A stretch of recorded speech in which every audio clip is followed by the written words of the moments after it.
Good afternoon, ladies and gentlemen. Today I'm covering the topic of will Kier Starmer resign? The reason I'm covering the topic is because there are a lot of rumours going around right now believing that Kier Starmer will resign. I don't know where those rumours have come from. I have no idea. But they're there, they're out there, and a lot of people strongly believe that he will resign. Personally, I don't think he will. Now, Kier Starmer is believed by many to be a very narcissistic person who thrives on control and power. A person with those sort of traits is not going to give up their leadership that easily. They're not.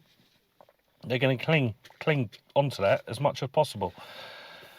And, I think that we've got 5 years of Kier Starmer. I hope not. I'd hope to be proved wrong and that he does resign, or he does get out. But even if he does resign, Labour is still going to be in power. Nothing much will change, or will it? That's what I want to get your ideas on.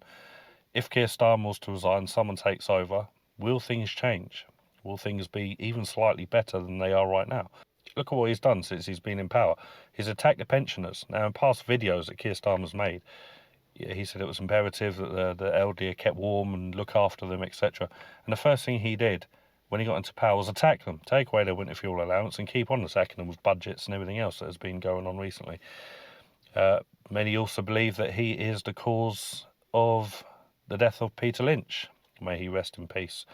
Locking people up, decent people, patriots, people who love this country, locking them up, letting them get, they're going to get hurt, they're going to get attacked, they're going to die in prison. That's the way it is for a lot of these people when they go inside, especially people that suffer things like ADHD and have never been in prison in their life. Someone fragile like Peter Lynch seemed that he was. He looked like a lovely, bubbly character. He didn't seem, he didn't look like a criminal.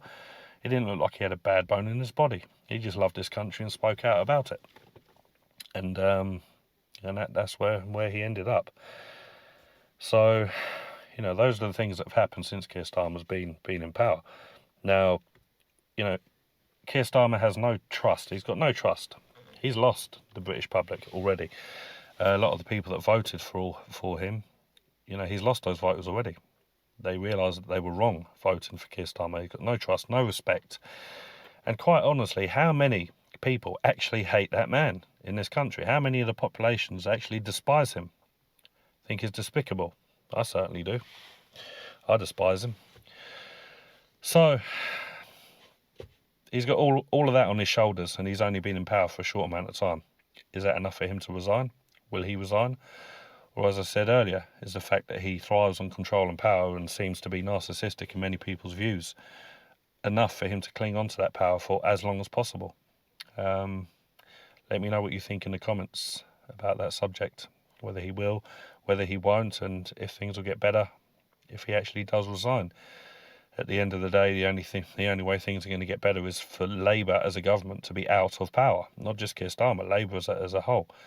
And that's going to be, 5 years?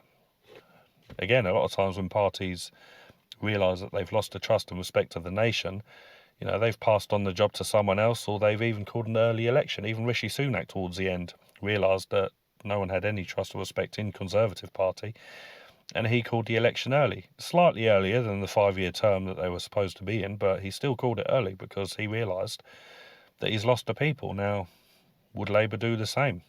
I don't think they would. I still think we've got 5 years, or just under 5 years now, of this corrupt, horrible government that's going to make things worse and make this country worse and leave us in a worse place than we've ever been. And whoever gets into power after Labour, well, they're going to have a hell of a job on their hands trying to fix what they've ruined. So again, let me know your thoughts, let me know in the comments, and thank you for watching. I shall see you in my next video. Peace.